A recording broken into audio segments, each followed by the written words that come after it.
world leaders. He has a discussion with President Marcos, and out of that discussion, we're setting a target saying that we can work and hopefully try to achieve an agreement with the Philippines, Mr. Speaker, in 2026. We have the Minister of Foreign Affairs in India looking at ways in which we can enhance trade opportunities with India. Talk to the people of Saskatchewan in terms of how Saskatchewan benefits with agricultural exports to India and the potential that is there, Mr. Speaker. Whether it's the Prime Minister or other ministers, agriculture, foreign affairs, trade, they're out there because we made a commitment to Canadians, Mr. Speaker. We indicated to Canadians back in April that as a government, we are going to be aggressive and progressive in looking for outside Canada borders for trade opportunities that go beyond the United States. United States trade will continue, and we'll continue to look at ways in which we can enhance it. We'll continue to strive to get a good deal with the United States that's in the best interest of Canadians, Mr. Speaker. But at the end of the day, we made a commitment to expanding trade beyond the United States, and that's exactly what it is that the Prime Minister and this government and every Liberal member of our caucus is committed to doing, looking for opportunities for small businesses and large businesses alike in terms of trading opportunities, because we understand and we know that trade means jobs for Canadians, Mr. Speaker. We believe that a strong, healthy middle class is the best way to build a strong Canada, Mr. Speaker. And you will find on this side of the House that every member will vote in favor of this C-13 because we know it's the right thing to do for all Canadians. Thank you. Questions and comments. Questions et commentaires. The honourable member for Caribou, Prince George. Thank you, Mr. Speaker. It seems the only opportunity that this member of Parliament is looking for, our honourable colleague across the way is looking for, is to gaslight this side of the House and gaslight Conservatives. Mr. Speaker, he again brings up the fact of comments that were made by our leader, when in fact he himself is on record calling our National Police Force racist. Our current Minister of Public Safety and Security commented that we've seen continuous issues of racism permeated within the RCMP. Why is it with these Liberals that it's always rules for thee and not for me, Mr. Speaker? They can continue, they can call the RCMP racist, but when somebody calls into question the leadership, not only those questions are being asked by frontline officers and the frontline personnel in the RCMP, but when somebody questions that, this guy, our honourable colleague, takes offence to it. The Honourable Parliament Secretary to the Government House Leader. Well, Mr. Speaker, true to form, the member tries to give misinformation. I have never called RCMP racist. There was systemic racism that had taken place in which the RCMP themselves have acknowledged right from the very top to the bottom, and that's maybe where he's misquoting me, Mr. Speaker. I have never ever said I love the RCMP, and I would be... knows full well he cannot use props in the House of Commons. Nice try. Questions and comments. Questions et commentaires. L'honorable député de Jonquière. The honourable member for Jonquière. Merci, Monsieur le Président. Et ça, c'est fort en café. Le secrétaire parlementaire du leader en Chambre nous dit « Personne n'aurait pu faire mieux que le premier ministre dans les négociations avec les États-Unis. Présentement, il n'y a absolument rien sur le plancher. En campagne électorale, le premier ministre s'est présenté en disant « Je suis meilleur que le pain tranché. Le lendemain de mon élection, je vais régler tous ces problèmes-là. » Puis le secrétaire parlementaire du leader nous parle encore de « elbows up ». En français, ça ne veut rien dire. Lever le coude, en français, ça veut dire prendre de la boisson pour oublier. Quand je regarde les tarifs qui s'appliquent au secteur forestier, j'ai l'impression que ce que le gouvernement dit, c'est « Prenez donc un verre pour oublier, parce qu'on n'est rien capable de faire. » The secretary parlementaire. Yes, Mr. Speaker, you know, when you take a look at Bill C-13, the agreement that we're talking about today, and you ask yourself the question, what is the #1 export from Canada to the EU? It is gold. And I must say, the two biggest provinces that will get the greatest benefit under that gold export is the province of Quebec and Ontario. That makes up probably about 70%, which is literally billions and billions of dollars every year, Mr. Speaker. I believe that this is a good, sound agreement in principle. I'm anticipating that every member, well, the Conservatives will, contrary to what they're saying, they will likely still vote for it. I know the Bloc are going to vote for it. I see that as a good thing, Mr. Speaker. In terms of the U.S., we are working on it, and we will get the best deal for Canadians. Question et commentaire. On député de Madawaska, Restigouche. Merci, M. le Président. Notre nouveau gouvernement, ça concentre depuis le premier jour de notre mandat à défendre et à diversifier le commerce canadien. On a signé de nouveaux accords, notamment avec l'Équateur et le Brésil.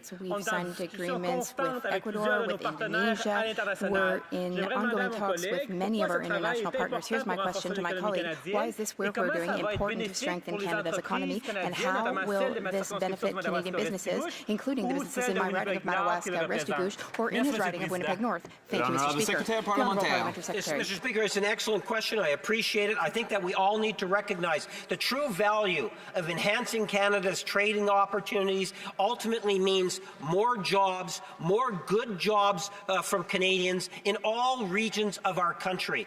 And Mr. Speaker, that means a great deal to the Liberal caucus. It means a great deal to the Prime Minister. That is the reason why we have such a proactive Prime Minister that's going around the world in order to be able to secure more opportunities for trade, whether it's small businesses or big businesses, Mr. Speaker. The more opportunities ultimately will provide more opportunities for Canadians in all regions of our country, and that is a good thing. Questions and comments. The honourable member for York Durham. Thank you, Mr. Speaker. Now, I know I've only been here for a short time, but I have already discovered that the member opposite has a very fragile disposition. And perhaps that's why he suggested that when the government signs an agreement that we shouldn't criticize it or we shouldn't ask any questions about it. And he suggested that the only options were either to accept it, and if we didn't accept it, we were somehow capitulating to the other side. Well, let me suggest a third option, which is negotiate a better deal. Now, they could have done that had they not walked away from negotiations with the United Kingdom. So my question to the member, why did you walk away? Exactly. Order. The member knows to address his comments to the chair. The Honourable Parliament Secretary to the Government House Leader. You know, me being in that fragile state that I am, Mr. Speaker, I can tell the member opposite that you had to be here to really appreciate how the Conservatives jumped ship and capitulated on the first round of negotiations with Donald Trump. And back then we indicated that we're going to strive to get the best deal. I can assure the member opposite, Mr. Speaker, that we have a Prime Minister today that is committed to getting the best deal for Canadians when it comes to the Canada-US-Mexico trade agreement, Mr. Speaker. That is our first priority. And if it takes a bit of time to get that deal, we're going to put in the time and the effort and the resources because we understand how important that deal is for all Canadians, Mr. Speaker. We will work on the Liberal agenda at getting it done because the Conservatives have demonstrated through time, in the last period of time, that they just don't have it within them. They would capitulate. They've shown that in the past, Mr. Speaker. Well, that takes us to member statements. There will be about, I think, 4 minutes left in the Q&A from this segment. Statements by members. Déclaration de député. The honourable member for Edmonton Strathcona. Mr. Speaker, this weekend we lost an extraordinary Edmontonian, a beautiful human being who was devoted his life to serving his community, his country, and this planet. Hans Smith was an educator, a former associate dean at the University of Calgary. His passion for learning and his lifelong dedication to the teaching profession inspired thousands across Canada and around the world. Hans was deeply committed to democracy. He was a tireless volunteer for Public Interest Alberta and a proud New Democrat who was honored with a lifetime membership from the Alberta NDP. This year, he received the King Charles III Coronation Medal in recognition of his remarkable contributions to his community.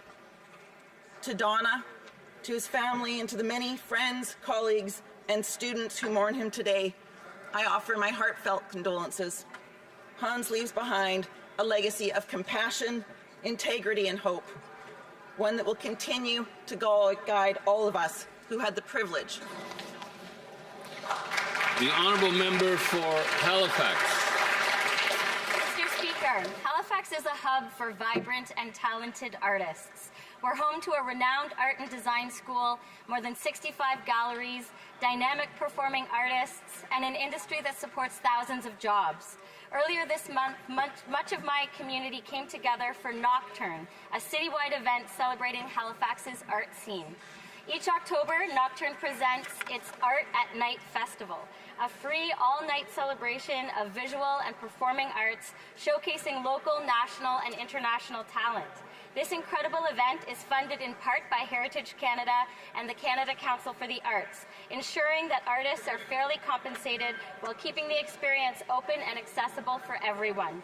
Congratulations to the Nocturne team for another successful and much anticipated event. I cannot wait for next year. Thank you, Mr. Speaker. The honourable member for Swift Current Grasslands, Kindersley. Mr. Speaker, last night I had the privilege of co-hosting the annual MS Canada reception. Some 90,000 Canadians struggle with multiple sclerosis, and thanks to medical innovation, they are increasingly able to live normal, fulfilling lives. They come from all backgrounds and professions, from hairdressers to researchers to teachers to Hill staffers and former MPs. Nearly 3/4 of them are women. MS Canada is researching better treatments and building a community where each can find practical support and encouragement. My wife has MS, and her own journey with living with the disease is proof that the research into how we can diagnose, treat, prevent, and one day repair the effects of MS is working. An investment in MS research is an investment in the lives of Canadians and letting them live long and rewarding lives. Better funding for MS research is more than justified by the work hours and life experience currently being lost to our society. I will continue to stand with MS Canada so that little by little, these brave Canadians can stand strong and one day live free of this disease. Thank you very much.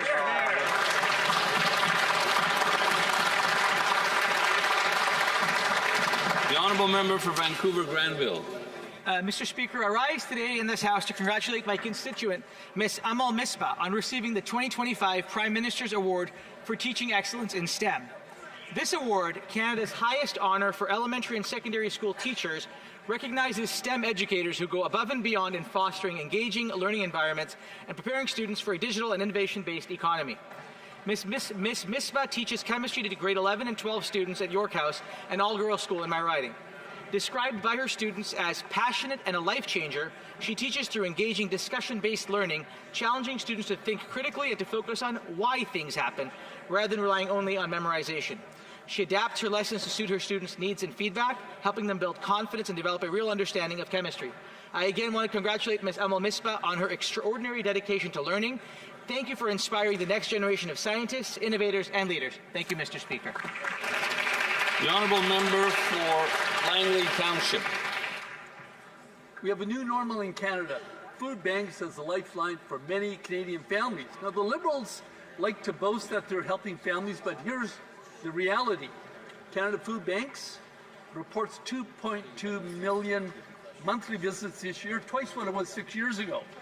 This is what the report says. Behind every food bank visit is a story. A parent skipping meals so that their kids can eat. A senior choosing between medication and groceries. A worker juggling multiple jobs and still coming up short. These are not outliers, according to the report, Mr. Speaker. This is Canada's new normal, and this bears out in my community as well. 25 new families per month at the Langley Food Banks this year, 500 families served per month, and over 1,400 individuals. I want to thank the dedicated volunteers and donors who make the Langley Food Bank a great success story in a difficult environment made worse by this government's mismanagement of our economy. Thank you, donors. Thank you, volunteers. L'honorable député de Brome, Mrs. Spa. Monsieur le Président, je tiens à souligner aujourd'hui l'engagement exceptionnel de l'édition 2025 du Bromont Ultra. Depuis sa création, cet événement sportif et philanthropique a permis de remettre plus de 5 millions de dollars à des causes qui nous rassemblent. Un accomplissement remarquable, reflet de la solidarité et du dépassement qui caractérise notre région. C'est avec une profonde tristesse que nous avons appris le décès tragique de Richard Cochon, bénévole de longue date et ancien directeur général de l'organisation. Richard incarnait la générosité, le dévouement, la bienveillance. Son sourire et son engagement laisseront une empreinte durable dans le cœur de tous ceux qui l'ont connu. Au nom des citoyens de Bromont et de Brome-Missisquoi, j'offre les plus sincères condoléances à sa conjointe Sylvie Adam, à sa famille, à ses proches et à toute la grande famille du Bromont-Ultra. Que son exemple continue d'inspirer nos gestes et nos engagements. Repose en paix, Richard. Rest in peace, Richard. Thank you. The honourable member for Central Newfoundland. Mr. Speaker, I rise today to pay tribute to the life of Captain Woodrow James Philpott of Connellsville, Newfoundland and Labrador, who passed peacefully away on October 12, 2025, just 10 days shy of his 92nd birthday. Captain Philpott was a pillar of his community, a man of deep faith, integrity, and compassion. He also took an active interest in local and provincial politics, always striving to make his community a better place. Over his remarkable life, he worked in logging and in the fishery, and became a ship's captain, and he owned and operated several vessels, such as the Lady Philpott and the Free Trade. He told me the story of sailing the latter from England to Newfoundland at the time of the Free Trade Agreement with the United States, and in 1988, and how that was the inspiration in renaming that vessel. Mr. Speaker, on behalf of the House, I extend sincere condolences to his children, grandchildren, great-grandchildren, and all who were blessed to know him. Honorable député de Vimy. Monsieur le Président, je prends la parole aujourd'hui pour souligner le mois de l'histoire des femmes, une période où nous célébrons les réalisations et les contributions des femmes. Every October, we honor the women who inspire us, whose courage, creativity, and leadership strengthen our communities and enrich us all. Today, I want to pay tribute to Dr. Lucy Gilbert, a leading medical researcher and physician whose world-leading work with the Dovey Gene Project uses genomics to detect ovarian and endometrial cancers early, which greatly increases the chances of a positive outcome for women. Her innovation has the potential to save countless thousands of women's lives around the world and is a powerful example of Canadian excellence in science and medicine. En ce mois de l'histoire des femmes, célébrons leur héritage, faisons résonner leur voix et poursuivons notre engagement pour un Canada où chaque femme et chaque fille peut pleinement s'épanouir. Merci. The honourable member for Cowichan, Malahat, Langford. Ready, I ready. Proud, proven, professional. For 115 years, the Royal Canadian Navy has defended Canada's sovereignty at sea. Today is Navy and Coast Guard Appreciation Day on Parliament Hill. This morning I was honoured to attend a ceremony in the Senate recognizing 15 sailors for their excellence in service. The men and women of the Royal Canadian Navy, the Naval Reserve and the Canadian Coast Guard keep our sea lines open, assert sovereignty on all three coasts, and project Canadian strength and goodwill around the world. From the Battle Atlantic to Korean War, Persian Gulf, East Timor, and Libya, our sailors have answered the call at home and abroad. As a Navy veteran, know that Conservatives will always stand with and support the sailors of the Royal Canadian Navy and the Canadian Coast Guard, ensuring they have the ships, personnel, and equipment they need to defend our freedom. On behalf of all members of the House of Commons, to every sailor past and present, and to the families who stand watch with them, bravo Zulu. Hear, hear. L'honorable député de Shefford.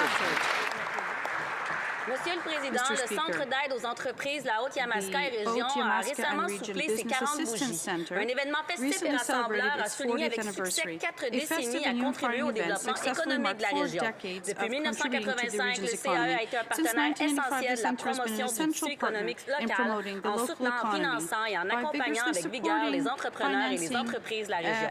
Si la région de la Haute-Yamaska est un moteur économique important pour le Québec, c'est en grande partie grâce au dynamisme de l'équipe du CAE. Une pensée particulière pour la directrice générale Isabelle Brochu, qui a contribué au fil des ans à l'essence du CAE. J'ai eu le plaisir d'échanger avec elle sur un intérêt que nous partageons, l'entrepreneuriat au féminin. On peut être fiers de l'écosystème entrepreneurial de la région. C'est à adresser mes plus sincères félicitations au CAE Haute-Yamaska et Région pour ses 40 ans d'engagement en faveur de nos entrepreneurs. En tant que pilier de la prospérité de la Haute-Yamaska, je vous souhaite de poursuivre sur cet élan pour les années à venir parce que finalement, c'est l'humain qui est derrière la réussite. Ultimately, it's people who are behind this success. The honourable member for Tayayakan, Parkdale High Park. Thank you, Mr. Speaker. In 1940, Priscilla Wright was born, and 15 years later, she had a hit record. She later sang with Elvis and now chairs a family foundation inspired by her parents and grandfather Arthur Meehan, 9th Prime Minister of Canada. In 2001, Abi Ajibodalade arrived in Canada as a new immigrant from Nigeria. 15 years later, she became executive director of the Redwood, which provides safety and support for women and children fleeing violence in Toronto. Under her leadership and with Priscilla's support, the Redwood created their Women in Trades and Technology program. It helps women rebuild their lives and gives them tuition and other assistance to get jobs in traditionally male-dominated fields. This weekend, the 7th cohort of this program graduated, and 40 women were recognized, including one as the Priscilla Wright HVAC Technician Program Valedictorian. She shared that she never thought she'd work in HVAC or work with combustible gas. She said that she was forged in the flame, got control of it, and came out stronger. She is now a licensed G2 gas technician. I want to pay tribute today to pioneers in the arts, social services, tech, and the trades, women breaking barriers, defying expectations, building Canada. The honourable member for Cloverdale, Langley City. You know, small business owners used to say their biggest worry was making payroll.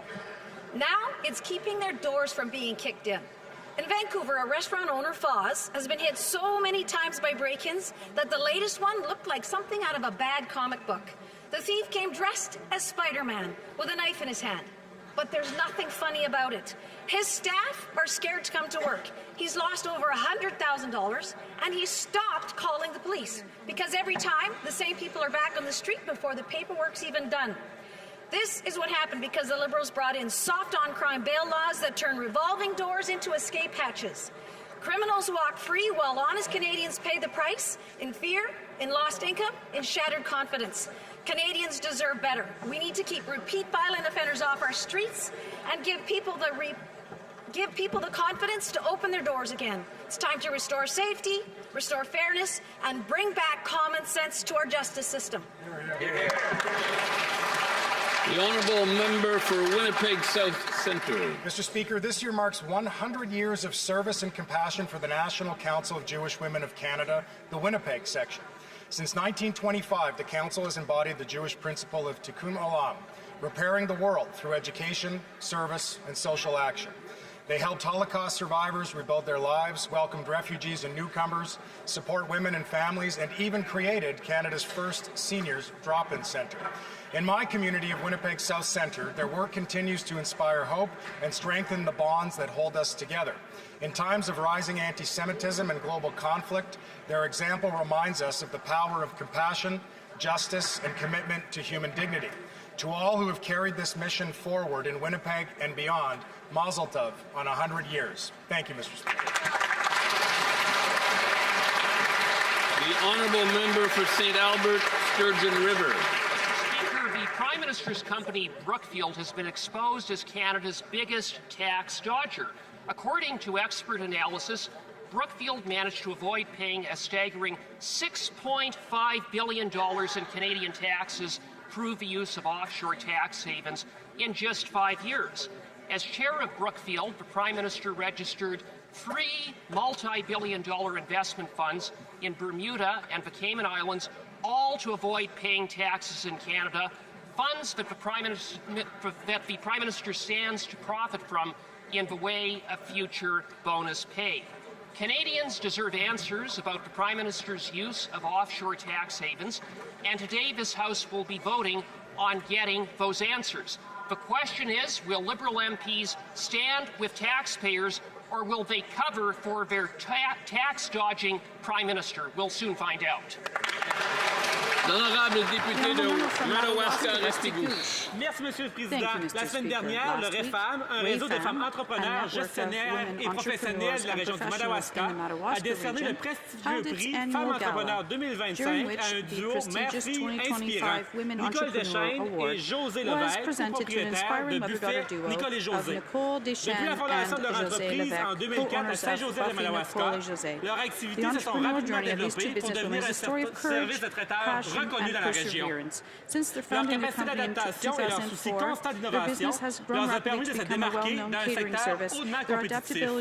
Aujourd'hui, plus de 20 ans après leur début, elles continuent de diriger une entreprise florissante fondée sur la confiance, la qualité et l'esprit d'équipe. En ce mois de l'histoire des femmes, rendons hommage à toutes celles qui, comme Nicole et José, contribuent au quotidien à la vitalité de nos communautés, à la croissance de notre économie et à la prospérité de notre pays. Merci, Monsieur le Président. The honourable member for Sarnia-Lambton, Bequedjuanon. Canadians are facing a hunger crisis. According to Food Banks Canada, monthly visits to food banks have doubled, up over 99% since 2019. 39% of the population experienced food insecurity in the last year alone. Of those turning to food banks, 1 in 5 are employed, 1 in 3 are children, and 1 in 4 are two-parent households. This is the legacy of 10 years of this Liberal government, runaway spending, inflationary deficits, and hidden taxes on farmers, fuel, fertilizer, and packaging that drives up the cost of our food. The Prime Minister said Canadians should judge him by their grocery bills. Well, Food Banks Canada gave him a D on poverty and food insecurity. While the Liberals keep taxing Canadians into poverty, Conservatives will keep fighting to make life affordable by scrapping the hidden taxes on food and ending the Liberal cost of living crisis. The honourable member for Pickering, Brooklyn. Mr. Speaker, on July 30th, 1975, an amendment to the National Defence Act extended full membership in the Royal Canadian Sea, Army and Air Cadet to girls, changing boys to persons. This year marks 50 years of female inclusion in the Canadian Cadet Program. Today, more than 60,000 cadets across 1,100 communities benefit from this program that builds citizenship, leadership, and fitness. Female cadets have been trailblazers and leaders in the cadet program, the armed forces, and beyond. It would be an honor for this House to recognize the remarkable women of cadet program, some of whom have joined us today, and recommitting to ensuring every young Canadian, regardless of gender, has the chance to serve, lead, and grow. Thank you. Questions orales, oral questions. The Honourable Leader of the Opposition. After 10 years of deficit budgets that are inflationary, they've jacked the price of groceries, and Canadians are hungry, literally hungry, according to the report of Food Banks Canada, report Bilan fin 2025. Hunger Les libéraux ont doublé les files d'attente chez les banques alimentaires. The Liberals have Et maintenant, les gens qui travaillent 2 emplois ne peuvent même pas acheter de nourriture. Est-ce que le gouvernement va pour la première fois introduire un budget abordable pour la nourriture abordable et une vie abordable? Oui, nous allons déposer un budget pour une vie abordable, pour de la nourriture abordable, et j'espère que le chef de l'opposition va l'appuyer, Monsieur le Président. The Honourable Leader of the Opposition. On ne va pas appuyer un budget qui gonfle le prix de l'épicerie comme les 9 derniers budgets libéraux inflationnistes. Selon Banque alimentaire Canada, il y a 100% plus de gens qui font recours aux banques alimentaires. L'une parmi eux, c'est Jacqueline Stone, une mère au Manitoba, qui travaille 2 emplois, mais ne peut pas acheter de nourriture. Elle travaille, Monsieur le Président, chez l'épicerie et ne peut pas acheter de l'épicerie. Quelle ironie cruelle! Est-ce que le gouvernement va introduire finalement un budget abordable? Honorable leader du gouvernement de la Chambre. Le chef de l'opposition d'ailleurs promet à cette dame une élection à Noël, donc j'espère qu'elle n'a pas l'intention de faire un souper de Noël parce qu'elle devra aller voter, parce que le chef de l'opposition, 6 mois après une élection, va se lever et voter pour une autre élection. Pas sûr que les gens derrière lui sont d'accord avec ça, mais Monsieur le Président, le gouvernement va déposer un budget la semaine prochaine. Le chef de l'opposition va pouvoir l'appuyer, tout comme Banque alimentaire Canada. Canada qui appuie toutes nos initiatives en matière d'abordabilité et dénonce les conservateurs pour avoir voté contre. And the Conservatives voted against them. After 9 Liberal tax and spend inflationary and costly deficits, Canadians are hungry. Hungry for an affordable budget. Hungry, according to a report by Food Banks Canada called the Hunger Count, which shows that there's been a 100% increase in the number of people relying on food banks since Liberals brought in numerous taxes on food. Will the Prime Minister finally, for the first time, introduce an affordable budget for affordable food and affordable living? The Honourable Minister of Jobs and Families. Mr. Speaker, in fact, someone recently said that there's early signs of progress, including easing housing pressures and new social supports that are offering progress. In fact, this person went on to say that ambitious poverty reduction strategies like affordable housing pilots and the Canadian Dental Care Plan and the National School Food Program are showing early promise. Guess who said that, Mr. Speaker? The CEO of Food Banks Canada. The Honourable Leader of the Opposition. If any of that were true, there would not be a 100% increase in the number of people relying on food banks. The numbers speak for themselves, Mr. Speaker, and that's after a decade of Liberal inflationary taxes and deficits that have driven 2.2 million people to the food bank. One of them is Jacqueline Stone. She works 2 jobs. She works at a grocery store, Mr. Speaker. She cannot afford to shop at the grocery store where she works. In her name and the name of 2.2 million people lined up at food banks, will we finally get an affordable budget for affordable food and affordable living? The Honourable Minister of Jobs and Families. So I just heard the Leader of the Opposition say that the CEO of the Food Bank, Canada Food Bank, actually doesn't know what she's talking about when she wrote the report that they're quoting from. It's really hard to follow, isn't it, Mr. Speaker? But I will say this. It's clear that the member opposite is driving for a Christmas election, and I really hope that's not true, because Canadians are counting on us to pass this budget, to make the school food program permanent, to increase the benefits that Canadians are working on for so hard for, including the announcement yesterday for service support workers. The Honourable Leader of the Opposition. If they want their budget passed, they have to make it an affordable budget so that there's affordable food and affordable quality of life for the Canadian people, including people like Jacqueline Stone. As I said, she works at a grocery store and can't afford groceries. We already know about carpenters who build homes but can't afford homes after 10 years of Liberals. This is the story she tells. She says, you find yourself going through the grocery store, grabbing what you need, and when you get ready to check out, you pretty much have to do an audit of your cart to see if you can afford everything. Sometimes you have to put things back. It's embarrassing and disheartening. People like her have been working too hard for too long. Will they get an affordable budget? The Honourable Secretary of State for Children and Youth. Hear, hear. Thank you, Mr. Speaker. Mr. Speaker, the Conservatives cannot have it both ways. They say Canadians are facing challenges, and yet they dismiss the ways of helping them get through these challenges. The same Food Banks Canada report they cite mentions the Canada Disability Benefit, the Canadian Dental Care Plan, the National School Food Program, the National Housing Strategy as steps taken to address the underlying conditions that contribute to poverty. When it comes time to step up, what did the Conservatives opposite do?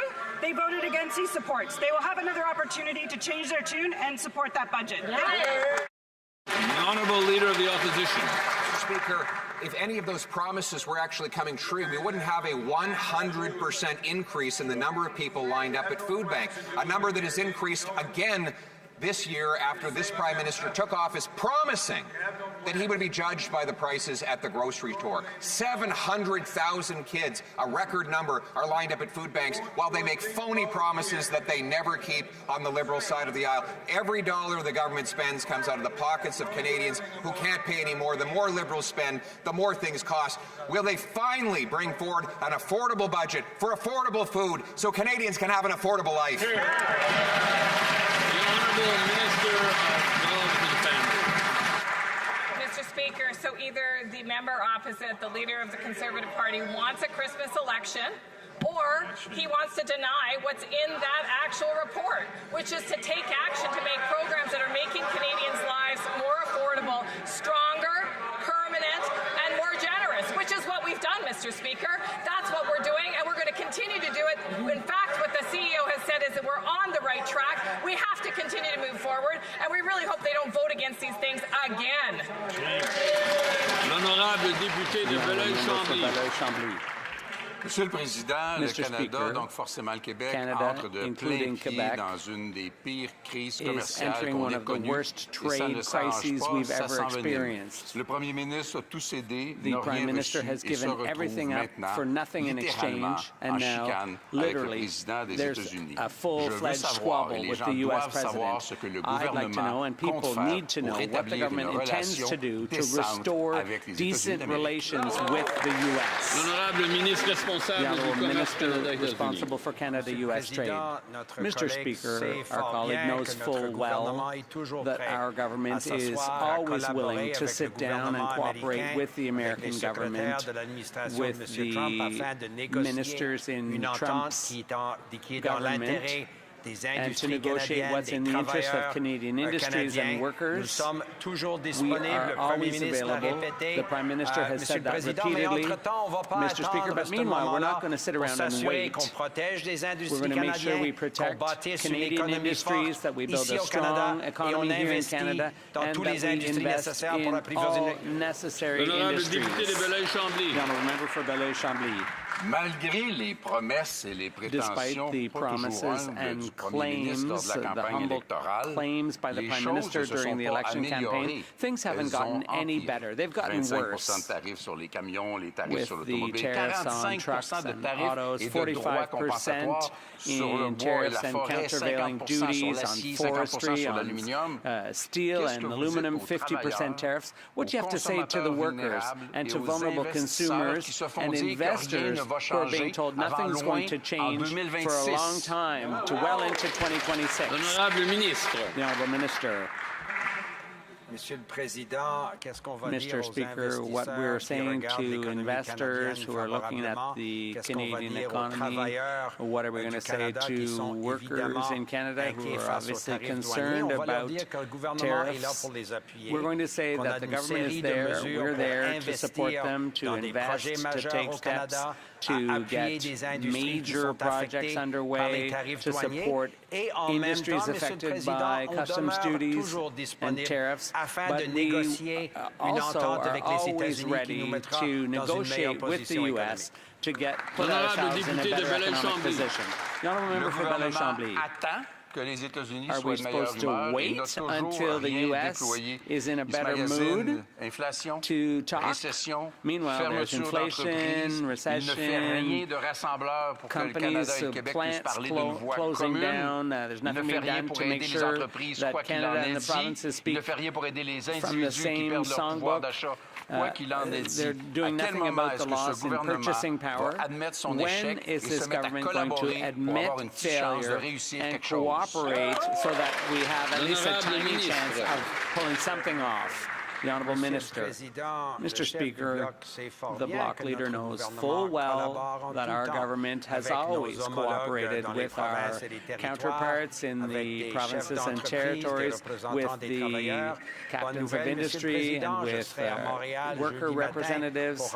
I'll be in Montreal this weekend to meet with Minister Fréchette to speak specifically about what can be done together, what more can be done to support Quebec industries and Quebec workers and all across Canada. The Honourable Leader of the Opposition. La promesse principale sur laquelle le Premier ministre a été élu, c'était, the Prime Minister was elected on, was to negotiate a victory with the Americans. He promised a deal by July 21st. And now there's no deal, there's no victory, and U.S. tariffs have doubled since the Prime Minister promised to get rid of them. And he's blaming a government of Ontario ad for the lack of a deal. Yes or no? Had the Prime Minister or his staff seen the ad before it ran? The Honourable Minister. Mr. Speaker, the opposition leader knows full well that this government will not accept any old deal. We have clearly said that we will negotiate a deal with the U.S. government if it's in the interests of Canadian workers and industries. Canadians know full well that the opposition leader would have accepted any old deal. That's not Canada's position. We need to support Canadian industries and workers at the same time. The signature promise on which the Prime Minister was elected was to, quote-unquote, negotiate a win with the Americans, to get a deal by July 21st. And here we are, late October, still no deal, still no win, still no elbows, still no jobs, and American tariffs have doubled since the Prime Minister promised he would get rid of them. Yesterday, his latest excuse was that an Ontario government ad prevented him from keeping his promise. So, yes or no, did the Prime Minister or his staff see the ad before it went out? Yes. The Honourable Minister responsible for Canada-US trade. Mr. Speaker, I'll repeat the answer I just gave to the Leader of the Opposition in French, because he asked the same question in English. Our government, Mr. Speaker, was elected to negotiate an agreement with the United States that's in the interests of Canadian workers and the Canadian industries. Unlike the Leader of the Opposition, Mr. Speaker, we're not going to sign whatever agreement the Americans might suggest. We're going to sign an agreement that benefits Canadian workers and the Canadian economy. And at the same time, Mr. Speaker, we're going to build in Canada, we're going to invest in Canada, and we're going to support Canadian workers and Canadian business. The Honourable Leader of the Opposition. The Prime Minister promised that he'd have a good deal by July 21st. That date has come and gone. And his latest excuse is an ad from the Government of Ontario. He claims that's why he couldn't keep his promise and get a deal. So, yes or no, did the Prime Minister see the ad before it went out? The Honourable Minister. Mr. Speaker, as I said a moment ago, our government is committed to working with all partners in our federation, to work with premiers in every part of the country, to work with union leaders and business leaders, to support the Canadian economy and Canadian workers, and to negotiate with the Americans for a deal that's in the interests of Canada. That's been the government position from the beginning. I'm proud of the work that we've done with all the premiers and businesses and union leaders across the country. The Honourable Leader of the Opposition. Speaker, it's the Prime Minister who has said that the ad prevented him from keeping his promise and getting a deal. He claims he was on the verge of getting that deal. So surely if he saw an ad that would interrupt the deal, he would have said no and hit the brakes. So the question is, yes or no? Did the Prime Minister or anyone on his staff see the ad before it went out? Yes or no? The Honourable Minister. Mr. Speaker, our government is committed to doing the serious work necessary to get a deal with the United States and to build a strong, resilient Canadian economy. That was the commitment we made to Canadians in the election. That was an election that the Leader of the Opposition lost because people didn't believe he would be serious in either supporting Canadian workers, Canadian businesses, or standing up to the Americans for a deal that's in the interest of all Canadians. The Honourable Leader of the Opposition. Being serious means being honest and telling Canadians.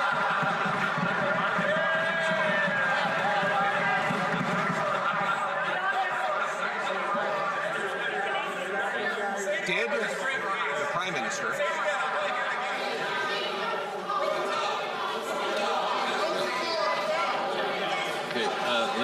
the member can continue, and we'll get a few extra seconds to make up for the interruption. Being honest is a joke to these Liberals, Mr. Speaker.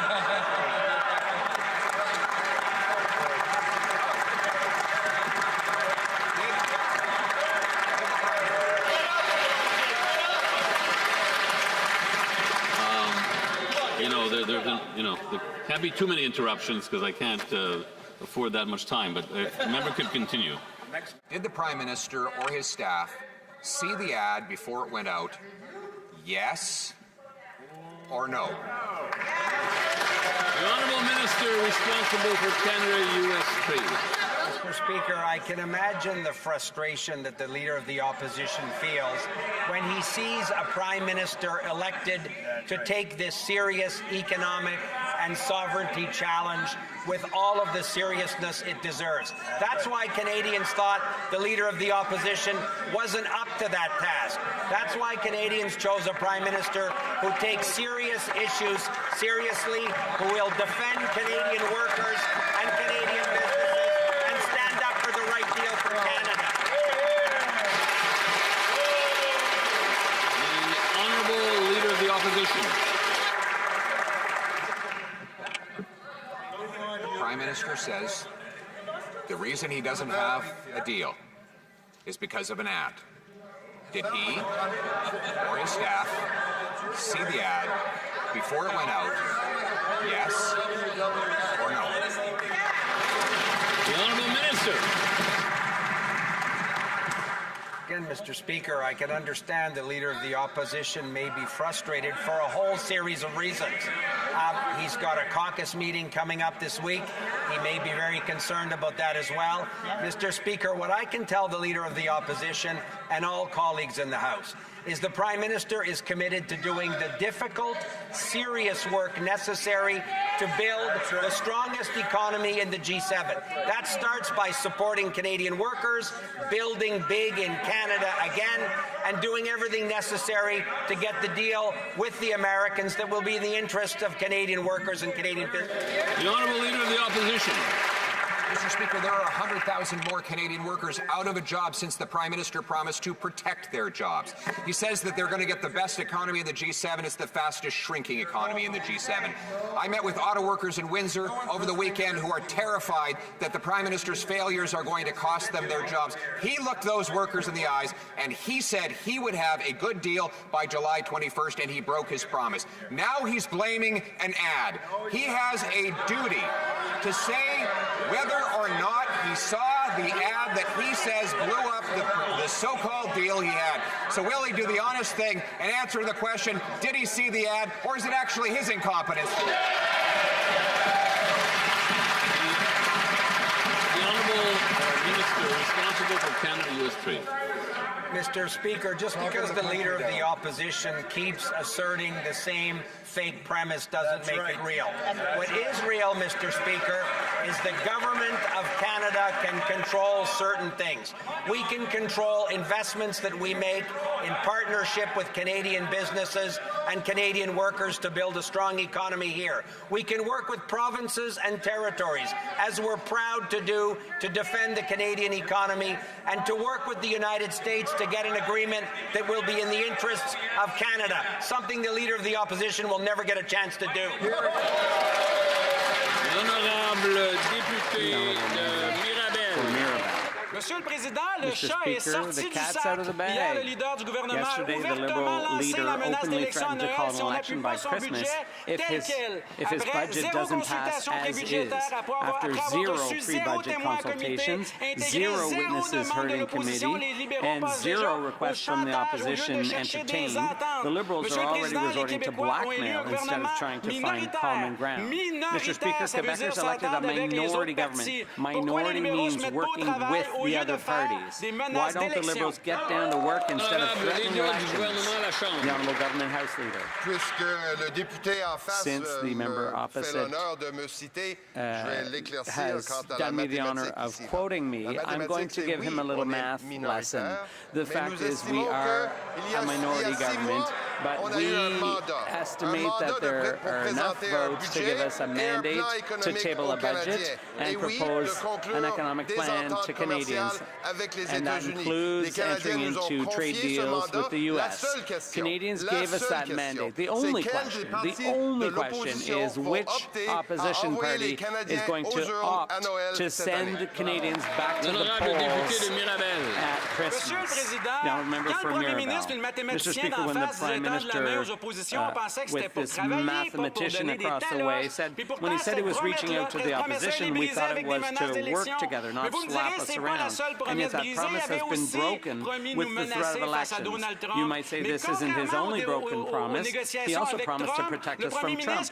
But unlike talks with Trump, the Prime Minister has complete control over budget talks. Mr. Speaker, there are crises in healthcare, quality of life for seniors, housing and home ownership, outdated infrastructure, and so on. Why not work together to resolve these crises instead of threatening elections?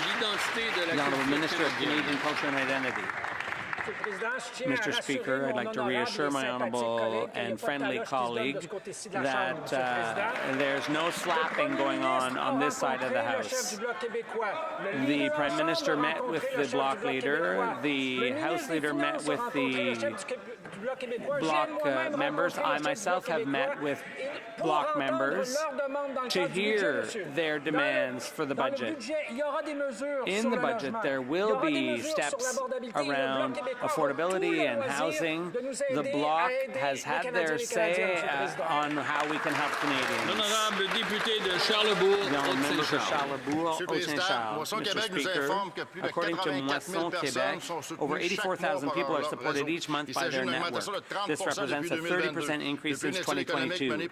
In addition, a study by Advisel for Quebec food banks shows that food insecurity is becoming entrenched and the need is here to stay. Meanwhile, the Prime Minister is asking Quebecers to make sacrifices, knowing he won't have to make any himself. Since coming to power, he's done absolutely nothing to reduce the cost of living. When will the Liberals understand that their inflationary deficits are driving up the cost of food and pushing Canadians into the food banks? The Honourable Minister of Canadian Culture and Identity. When the member asks that kind of question, I wonder whether he even read the Food Banks Canada report. And I'll quote from it. In order to improve affordability, they call on the government to boost the benefits for disabled Canadians. The Conservative Party voted against that. And implementing a national food school program. One of the Conservatives called that garbage. And also to create a national housing strategy, they said they were going to vote against that. There's a lot of hypocrisy on the other side of the House. The Honourable Member for Charlebourg, Haute-Saint-Charles. Mr. Speaker, we will not be lectured by that side of the House. Here on this side of the House, we're opposed to the inflationary measures of the Liberals. Inflation is going up because of government spending. It's been out of control for 10 years. Will the Prime Minister agree to stop the inflationary spending in order to help Canadians? Now, the Government House Leader. Of all the things that the Conservatives have said over and over again, the one that confuses me the most is inflationary spending. What is inflationary spending? Is it pensions? Is it healthcare? Is it spending to support young people and jobs? Is it the major project? Which of those is inflationary spending? Once and for all, could the member clear up any doubt around what they mean by inflationary spending? The Honourable Member for Kildonan St. Paul. Speaker, Jacqueline Stone is a mom from Manitoba, from Landmark, Manitoba. She's working two jobs, one as a bus driver and one at the grocery store, and yet she can't afford to feed her own family and lost her home because of rising interest rates. She said, you find yourself going to the grocery store, grabbing what you need, then doing an audit of your cart to see what you can afford, and sometimes having to put things back. It's embarrassing, she said. Mr. Speaker, the only people that should be embarrassed are the Liberals, because after 10 years in power, this is how expensive it's become to live in Canada. The reckless deficit spending has created Canada's inflation problem. When will it end so that Canadians like Jacqueline can afford to live? The Honourable Secretary of State for Children and Youth. Mr. Speaker, the Conservatives opposite should listen to Canadians who are on the front lines and who are working in favour of making the school food program permanent. The Coalition for Healthy School Food called the program a generationally important decision that will change the future of Canadian society and the health and well-being of children.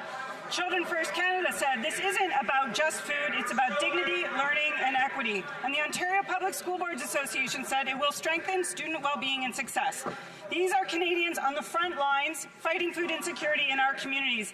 I would encourage us all to support the budget that will make the National School Food Program permanent. Thank you. The Honourable Member for Kildonan St. Paul. Speaker, I don't think Liberals understand the state of Canada after 10 years of their government. Ms. Stone lost her home because mortgage rates skyrocketed as a result of rising interest rates caused by their massive Liberal deficits. She works at a grocery store and yet can't afford the food at the grocery store. In fact, over 2 million Canadians use food banks in a single month this year. 1 in 5 are employed. 1/3 are children. Mr. Speaker, is this what the Liberals envisioned after 10 years in power, that millions of Canadians would be struggling to afford food? They owe Canadians an explanation.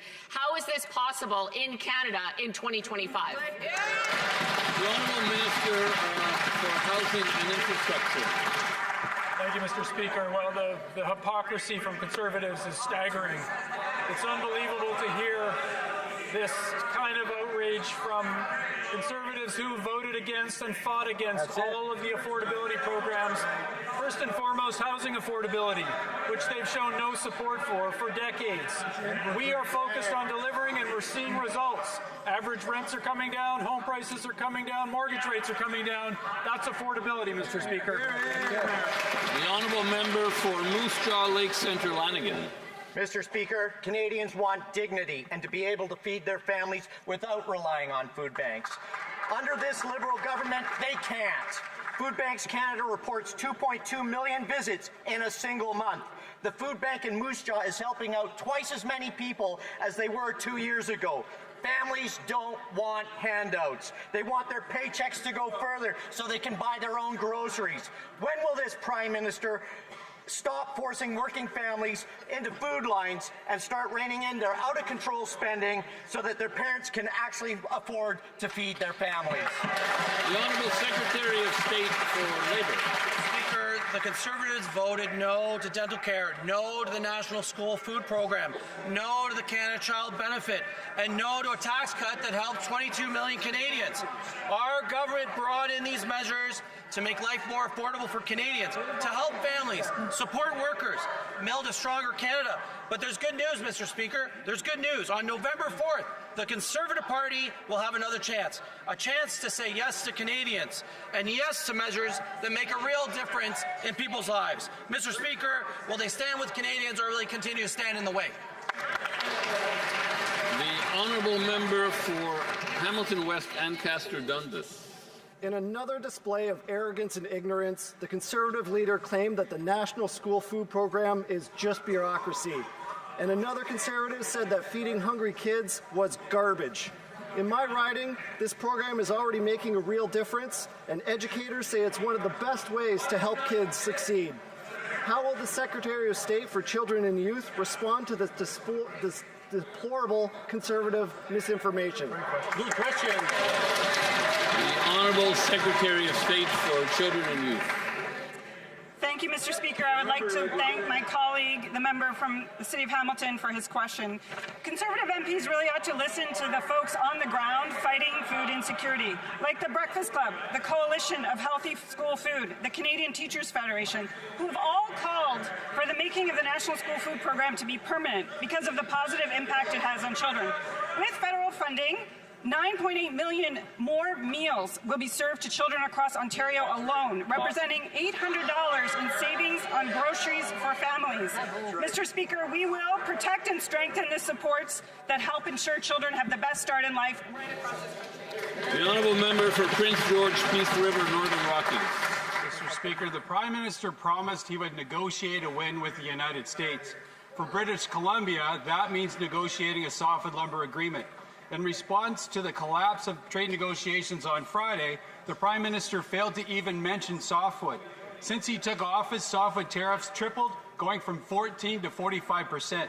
Just yesterday, Sinclair Forest Products reduced its production by 40% in 3 of their mills in northern BC. 350 mill workers are affected by the cuts. When will this Prime Minister finally stand up for forestry workers? The Honourable Minister of Natural Resources. Mr. Mr. Speaker, as someone who grew up in a forestry town in northern Vancouver Island, I understand the issue. That's right. The softwood lumber is the lifeblood of the small forestry communities in this country. We are talking with the premiers. We are working together. We've been very clear the U.S. tariffs on Canadian softwood lumber are absolutely unjustified, and we are working very hard to resolve this. The honourable member for Prince George, Peace River, Northern Rockies. BC forestry workers that I know don't want handouts. They want their good-paying jobs back. Hear, hear. BC Council of Forest Industries President and CEO Kim Hackstead said last week, the recent increase in U.S. tariffs and duties is a serious blow to an industry already strained by years of uncertainty, mill closures, and job losses. The federal government must make resolving the softwood lumber dispute a national priority. When will the Prime Minister finally stand up for BC forest workers? The Honourable Minister of Natural Resources. Mr. Speaker, that's why we've put together a $700 million liquidity package. That's why we put together a $500 million retooling fund. That's why we're meeting with the premiers to work on this every single day. This industry has been unfairly and unjustly treated by the Americans. We will work hard to fix that. The Honourable Member for Kenora, Kiwetanung. The Prime Minister promised he would negotiate a win with the United States, but he's broken that promise when it comes to softwood lumber. That's right. Softwood tariffs were at 14% when he took office, then they jumped to 35%, and they're now 45%, Mr. Speaker. This Prime Minister has sold out our workers as softwood tariffs have tripled. Now the Ear Falls sawmill is facing an indefinite shutdown affecting hundreds of workers and devastating the entire community. Yet the Liberals have not lifted a finger to provide any support. So, Mr. Speaker, will this Prime Minister stop selling out Canadian workers? Hear, hear, hear. The Honourable Minister of Natural Resources. Mr. Speaker, $50 million in EI support is not nothing. $700 million in liquidity support is not nothing. $500 million in retooling support is not nothing. Mr. Speaker, we are working hard to solve this problem for the Canadian workers. The Honourable Member for Similkameen, South Okanagan, West Kootenay. Mr. Speaker, the Prime Minister promised that he would negotiate a win with the United States by July 21st. He has broken that promise, leaving softwood lumber workers out of work and out in the cold. When he took office, softwood tariffs were at 14%, and now they're at 45%. And the Prime Minister didn't even mention our mill workers in Washington. Workers in Grand Forks are worried about their mortgages, their neighbors, and how they're going to afford their next meal. When will the Prime Minister stop selling out our lumber workers and finally get the deal that he promised them? The Honourable Minister of Natural Resources. Mr. Speaker, as I said, we have been clear. The U.S. tariffs on Canadian softwood lumber are absolutely unjustified. We are working at every level to resolve this. The $50 million in EI support, the $700 million in liquidity support, the $500 million in retooling. We are working very hard to solve this issue, Mr. Speaker. Honourable Member for Miramichi Grand Lake. Mr. Speaker, this Prime Minister promised Canadians he would negotiate a win with the United States. When this Prime Minister took office, softwood lumber tariffs were at 14%. Then they climbed to 35%. Now they are at 45%. Because of his failures, mills have closed their doors and forestry towns are paying the price. In Miramichi, we have seen mills closures at Arbec Forest Products just because this Prime Minister can't close a deal. When will this Prime Minister put his big boy pants on and finally stand up for Canada's forest industry? The Honourable Parliamentary Secretary to the Minister of Industry. Thank you, Mr. Speaker. The people of Miramichi, the people of Bathurst, the people of Chipman, Minto, Madawaska, all through northwest, northeastern New Brunswick know that the softwood lumber industry is a key part of our economic future, but the tariffs are putting our workers and businesses in jeopardy. That's why we put real solutions on the table, $700 million in support through the Business Development Bank, $500 million for retooling, $50 million for worker supports. That's right. That's alongside the Strategic Research Fund, Response Fund that helps our businesses pivot and adapt. This is the kind of support we need in New Brunswick and across Canada. L'honorable député de Chicoutimi-Le-Fjord. quand le premier ministre est arrivé au pouvoir, les tarifs américains sur le bois d'œuvre étaient de 14%. Ensuite, ils sont passés à 35%. Puis maintenant, ils sont à 45%. Puis on ne parle pas du 10% possible qui s'en vient. Chez nous, au Saguenay-Lac-Saint-Jean, c'est 910 millions de dollars en salaire pour nos travailleurs. Non seulement le premier ministre n'a pas réussi à négocier une entente, mais les droits de douane ont triplé depuis qu'il est en place. Pourquoi le premier ministre abandonne-t-il les travailleurs forestiers et leurs familles? The Honourable Secretary of State for Industry. Merci, Monsieur le Président. Nous savons que le bois d'œuvre construit une entreprise, soit de construction ou de mobilier, soit au Québec, région du Québec, Saguenay, Nouveau-Brunswick. Mais nous savons aussi que les tarifs américains mettent en péril nos travailleurs et nos entreprises. C'est là la raison pour laquelle nous avons des solutions, soit 500 millions de dollars pour des entreprises, 700 millions de dollars par rapport de la Banque de développement du Canada, 50 millions de dollars pour l'appui emploi. Ces mesures s'ajoutent au fonds de réponse stratégique qui aide nos entreprises à s'adapter et à innover. Nous sommes là au Québec, au Nouveau-Brunswick. Honorable député de Beauce. The honourable member for Beauce. Mr. Speaker, the forestry sector is being attacked by American tariffs that are now at 45%. The failure of this Liberal government's negotiations with the Americans is putting thousands of forestry jobs in danger in Canada. In Chaudière-Appalaches, the forestry sector represents $780 million in salaries, and that's threatened. Mr. Speaker, my question is very simple. Will the Liberal government finally stop working just for big cities and work for rural Canadians?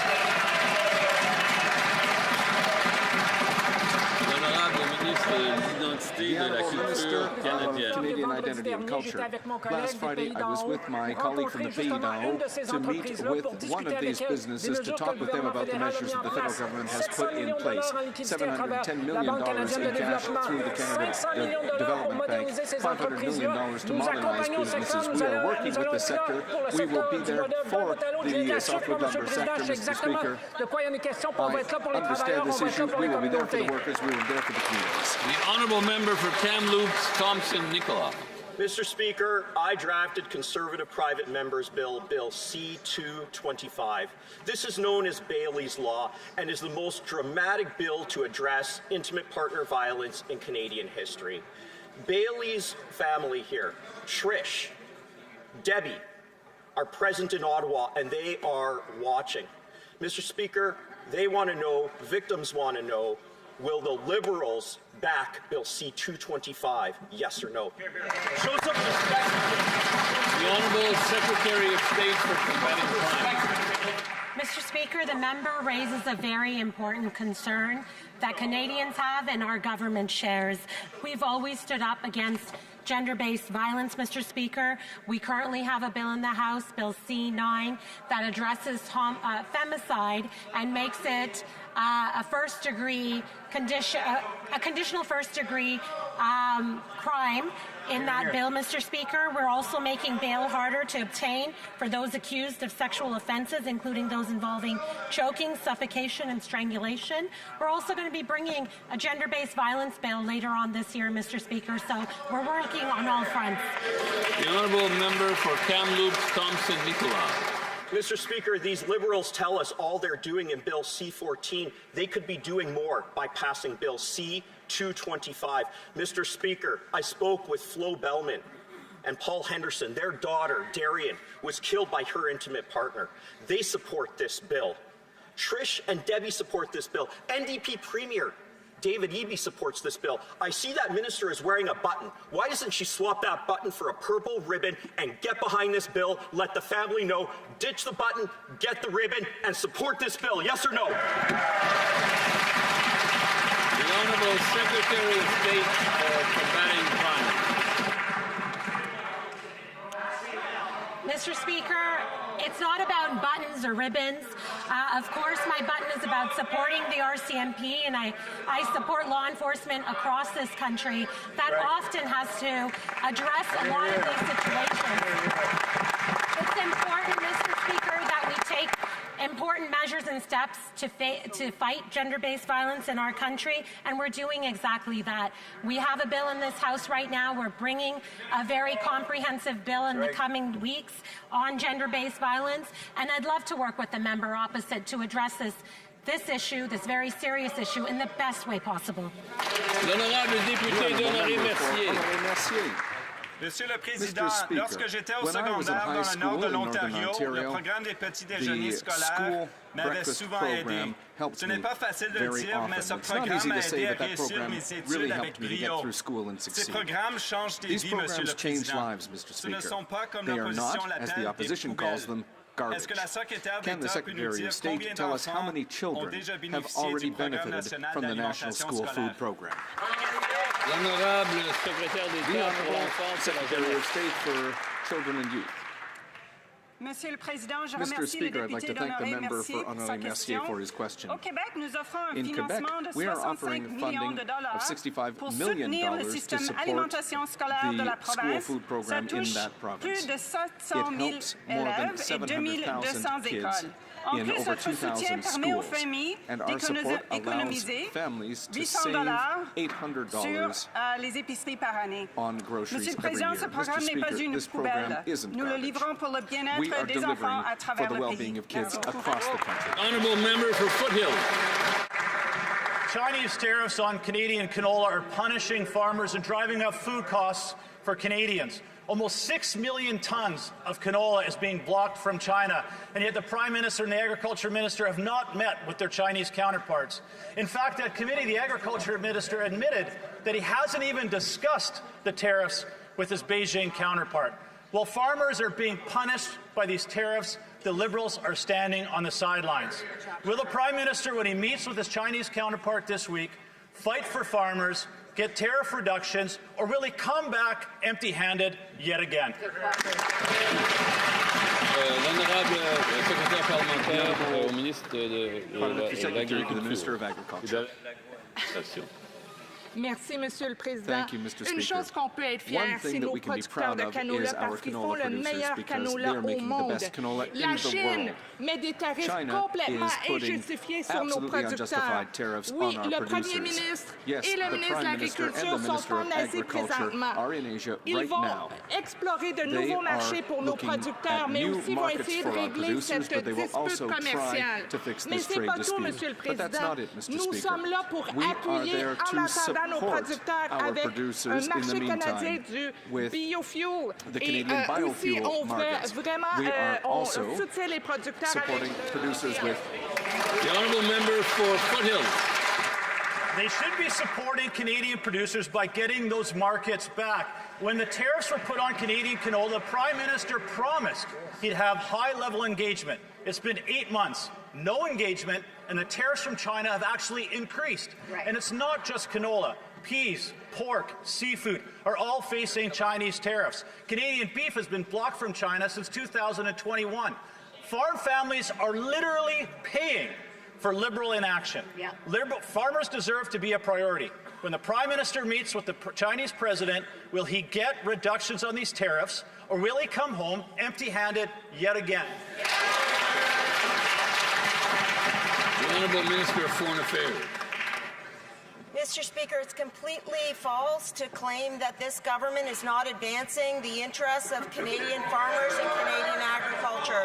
When I was in the Indo-Pacific just 10 days ago, I raised the issues relating to agriculture with my Chinese and Indian counterparts. Let me assure this House that at all times we are advancing the interests of our farmers, and let me assure this House that the minister responsible is in the region at the time doing just that, Mr. Speaker.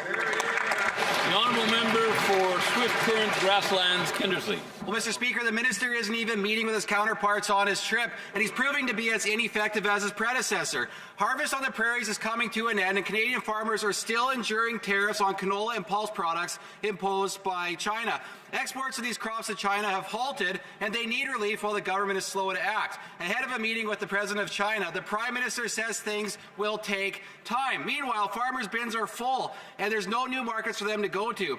With food prices skyrocketing and farm profitability dropping, Canadians want to know, Is the Prime Minister getting a deal done, or will he come home empty-handed yet again? The Honourable Minister of Foreign Affairs.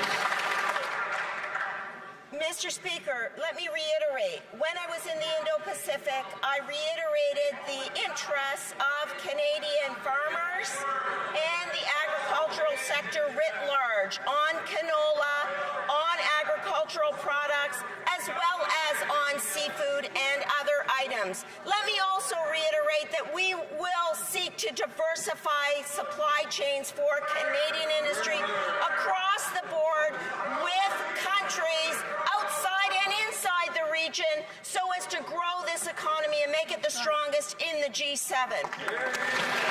The Honourable Member for Hamilton Centre. Mr. Speaker, skilled trade workers are essential to building the homes, infrastructure and economy that Canadians rely on every day. Unions play a critical role in training the next generation of tradespeople and helping to address persistent labour shortages.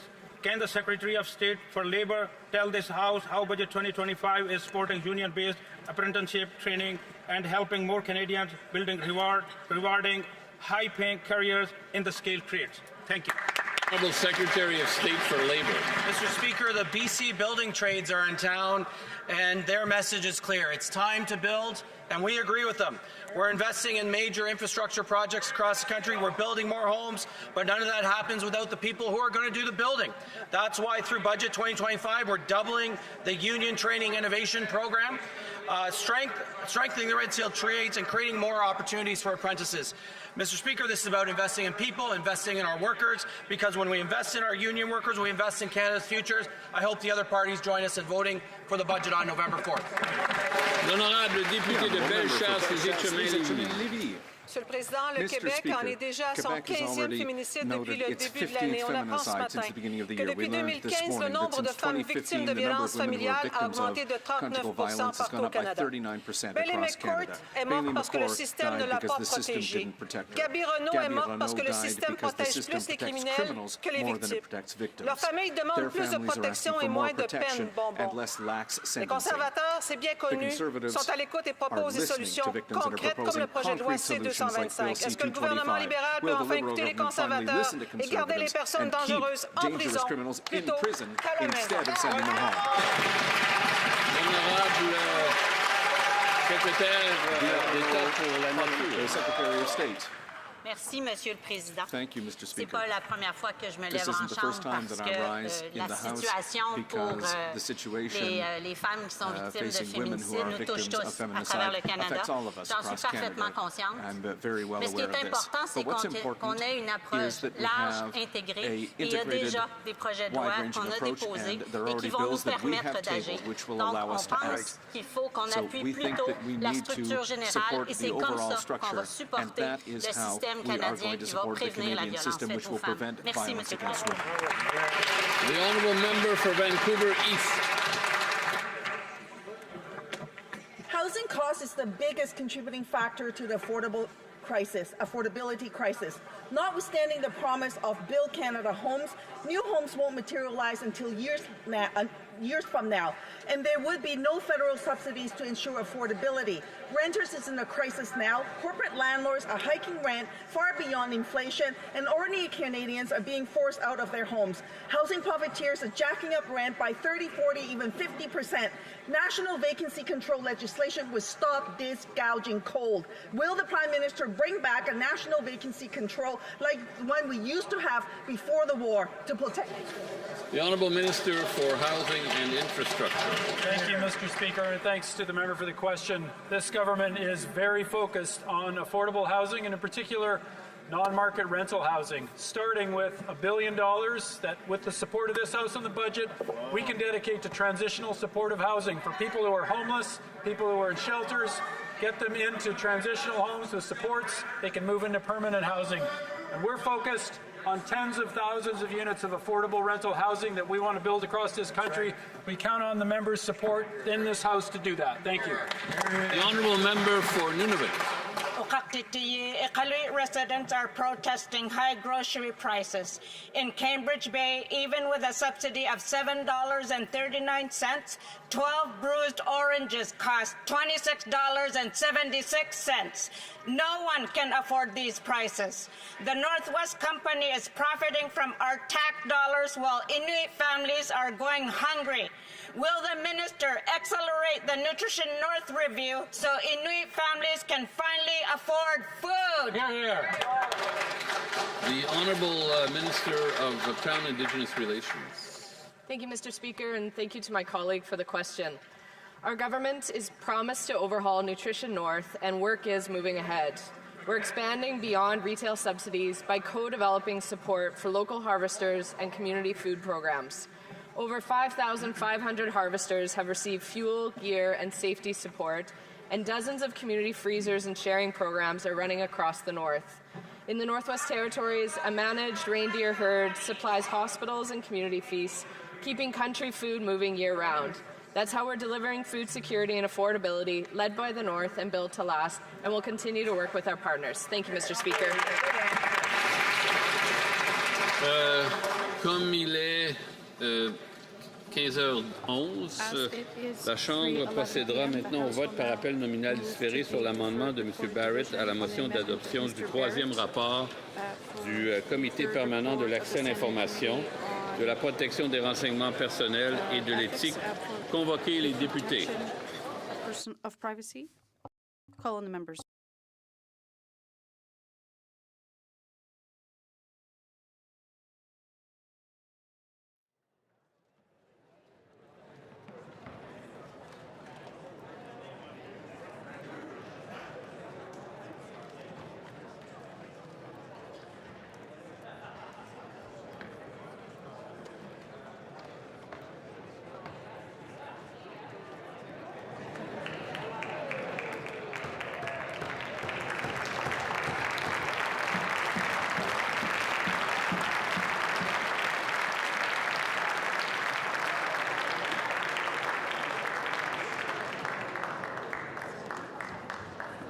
Non, mais je lis ça avant.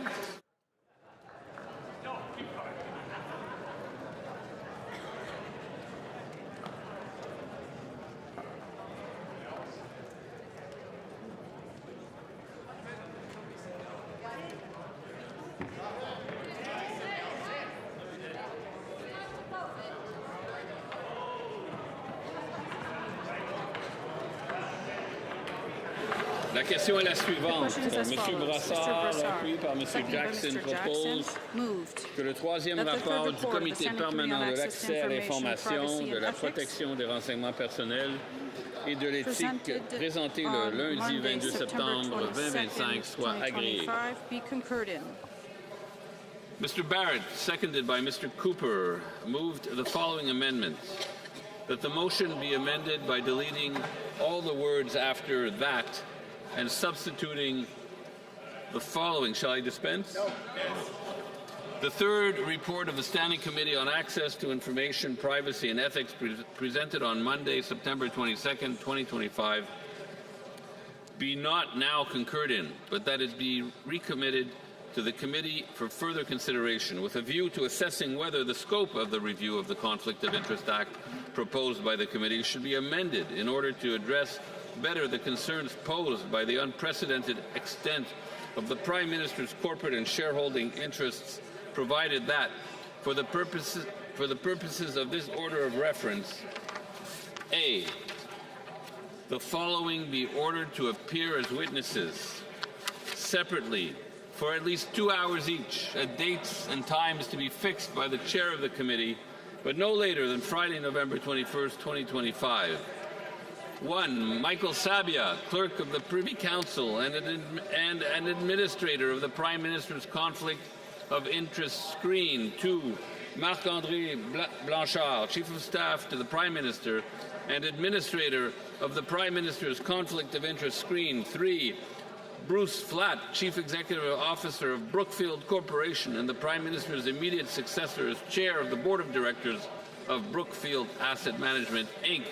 4, Connor Teskey, President of Brookfield Asset Management, Inc., and Chief Executive Officer of Brookfield Renewable Partners, LP. And B, it be an instruction that the committee report back to the House by Friday, November 28, 2025.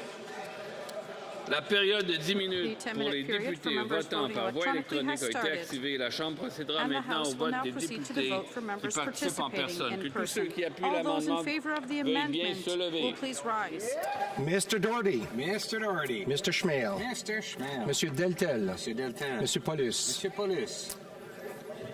Miss Lewis Haldeman Norfolk. Miss Lewis Haldeman Norfolk. Mrs. Cousy. Mrs. Cousy. Mrs. Stubbs. Mrs. Stubbs. Mr. Albus. Mr. Albus. Mr. Schmall. Mr. Small. Mr. Major. Mr. Major. Monsieur Brassard.